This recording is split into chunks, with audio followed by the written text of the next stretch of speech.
Hello again, fellow YouTubers and fellow Bond fans. Solomon Pleasant back for another James Bond review.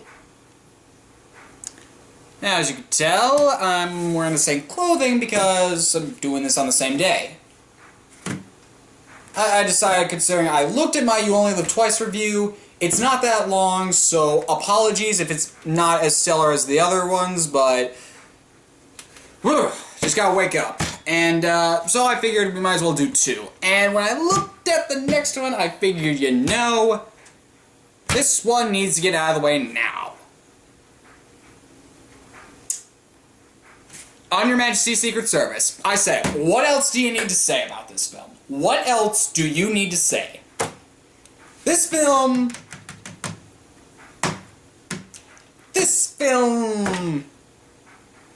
Not that I hate it. I don't hate any Bond film. I probably should point that out. I do not hate any Bond films because I think all Bond films are gold. But this is the one film that could have been so much more.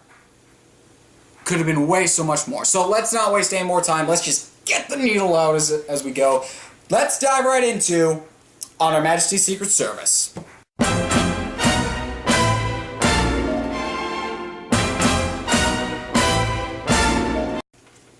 Okay, so we start with story. Yeah. Oh, those are the notes I wrote down. Okay. The story is actually not that bad. It is not that bad of a story. Basically, Blofeld is back, because he survived his encounter with Bond in You Only Live Twice. So he's back, and he's actually brainwashed a bunch of women. Well, Bond's gonna have a field day with that. And he's brainwashed these women into... I don't know what he's brainwashed them to do, but he's basically going to have them set off a certain timer thing that has a virus or something. He's basically going to spread virus around the entire world and kill everyone. That takes balls, Blofeld. That takes some serious balls to just say, screw it, I'm killing everyone. It's actually a really good story, actually, for this particular film. And where it takes place is actually not that bad. I mean, it takes place in an ice palace. That's pretty cool. Well, not an ice palace, but it takes place in a nice little building there, and it's actually pretty cool. But the story itself is not that bad. And then near the end, the Bond girl gets captured. We'll talk about characters. But the Bond girl gets captured, and then they have to raid the thing. And if you've seen my Let's Play, we actually have a Let's Play of On Her Majesty's Secret Service. That's not what happens, but that's still pretty cool. And it's an okay story for a Bond film. At least you go away from the nuclear stuff for a little bit and just go to something where it's like, I'm killing everyone. But it's an okay story, and for that reason, I give it a star, because it did a really good job.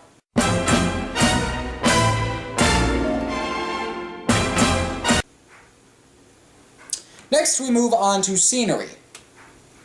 The scenery failed, because most of it is snow.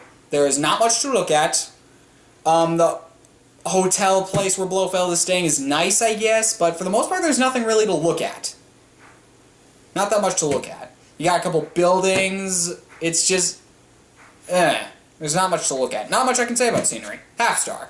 Because, again, it's not really much to look at.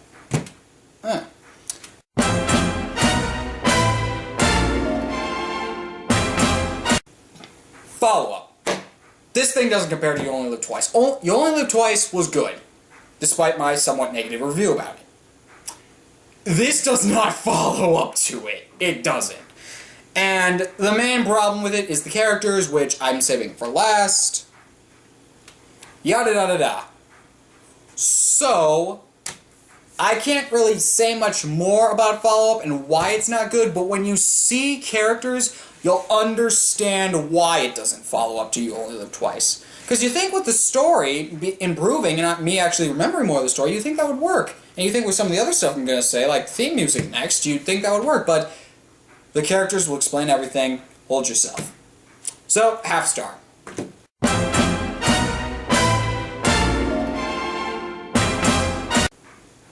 Next, we got theme music. This is another film where I really like theme music. The theme music is awesome. I like the theme on Her Majesty's Secret Service. That is an awesome theme. There's no singing, it's just orchestral. It's like dun dun dun dun dun dun dun dun. It's just really good. It really is. It's just a really awesome theme. And then when I hear it, I'm like, oh yeah, that is awesome. I even put it on one of the Scene Screen's Deadliest Warrior videos because it's just that good. I can't say much more about it because I really want to get to characters, but theme, I give it a star because it did really well.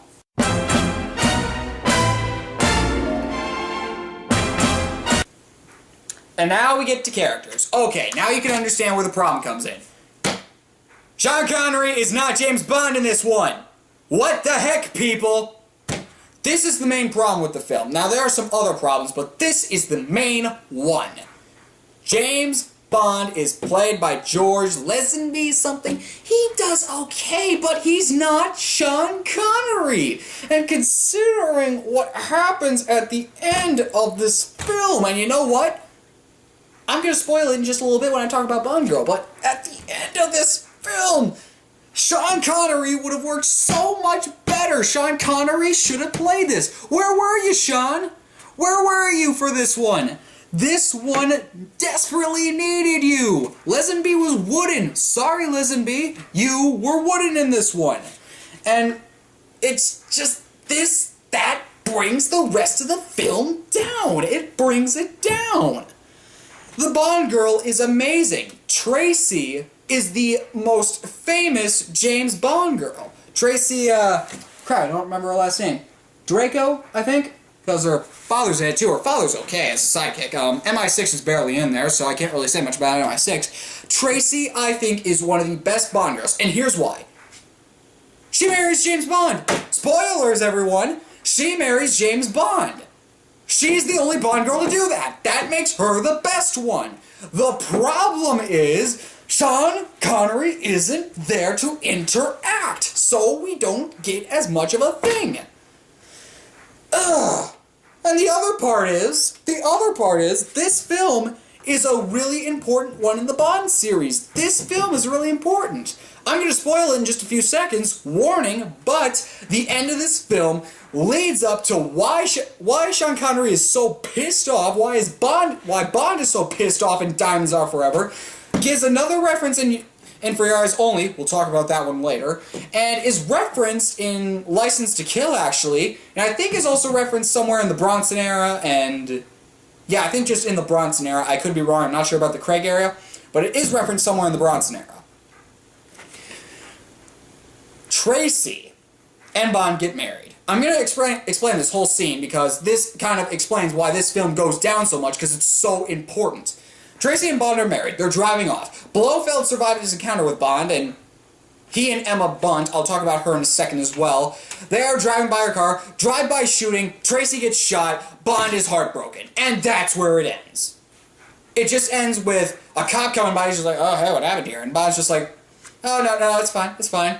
Okay, Bond, that's kind of weird considering someone just got murdered. I'd say you talk to the cop about that. Regardless. And then the film just ends with Bond crying over Tracy's dead body. Spoilers, everybody. This scene is the only scene in the film where I actually somewhat get Lazenby's acting. Because anyone can make that seem heartbreaking, but it's so heartbreaking. This scene is so important to the rest of the Bond franchise, except for maybe Casino Royale, because I think that's before this happens. I'm not sure, though. This scene is so important, and it's not Sean Connery. It is not Sean Connery. That's why this film fails. Sean Connery isn't in this one. This scene, this movie, is really important to the Bond franchise. It explains why James Bond is pissed off at the beginning of Diamonds Are Forever. We'll talk about that next time. That'll be better. But just... Excuse me for a moment. Need to breathe.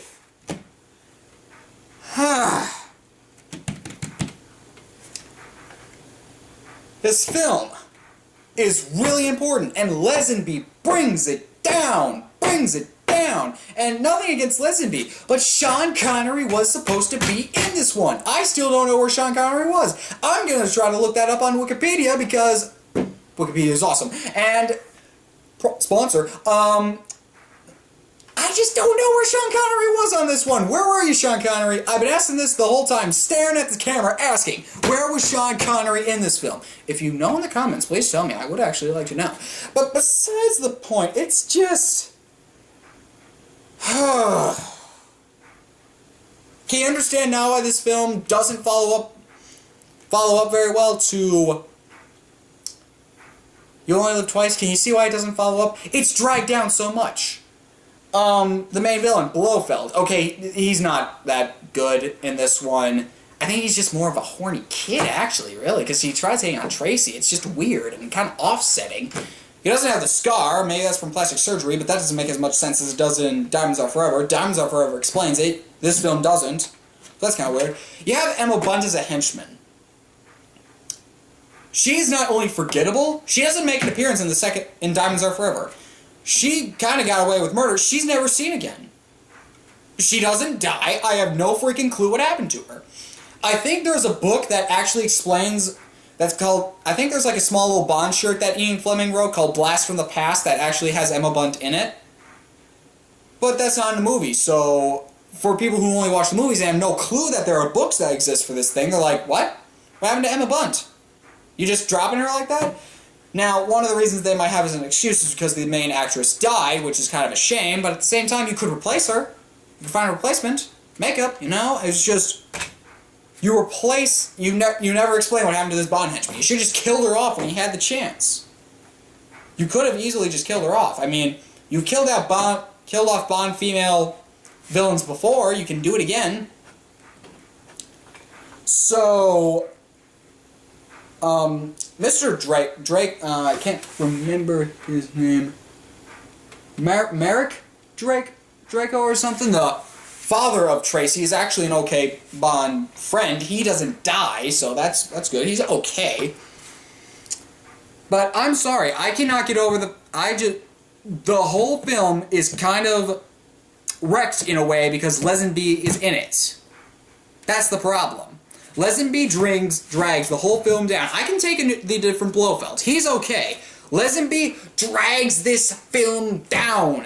And that's why it's going to be really low on my Bond films from least to great. It's going to be kind of low because this film had such great potential, but George Lesenby plays Bond. That doesn't work. Especially since it's so important. I've harped this enough. It's really important. Just... Why, Lesenby? Why? You get major points deduction. So, for that reason, I give characters a half a star because George Lesenby drags the whole film down.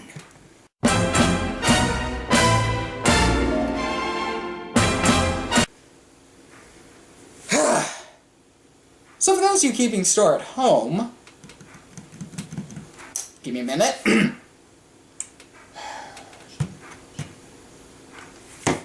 What? Oh. Surprisingly, this film gets an 8.5, or, for those of you keeping track, a 3.5. Yeah, it's better than Thunderball. Why is it better than Thunderball? Because it's really important. It's a really important story. Even though George Lesenby is in it, it's still important, and it's still a very important story. You could take... Just think, for example. Take Thunderball out and tell me where you go from there. You can still follow You Only Live Twice pretty well. There's no, follow-up to it. Take out On Her Majesty's Secret Service, which is what I had to do. I had to watch You Only Live Twice, and then I watched Diamonds Are Forever. I had no friggin' idea why Bond was so pissed off. I mean, yeah, I'm just watching Diamonds Are Forever going, okay, Blofeld got away from You Only Live Twice, but why are you so pissed off at trying to kill Blofeld? I mean... He hasn't necessarily done anything. Sure, he sent men to kill you, but that's happened before. So why are you so pissed? Then I watch On Her Majesty's Secret Service, and I'm like, that's why he's pissed off. Okay. Why is George Lesenby in this? Why is Sean Connery not in this? Okay. Sorry. This film had such great potential, and just... wrecked by George Lesenby. 8.5. Lower, weaker. One of the weaker Bond films. Not much more I can say. Got it out of the way.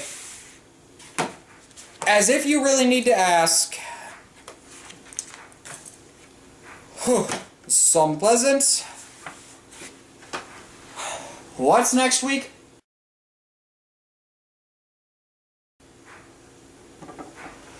Oh, thank you. Thank you. Thank you. This is something pleasant. And not next week, next time. I gotta stop saying that. Next time, diamonds are forever. Thank you. Something good.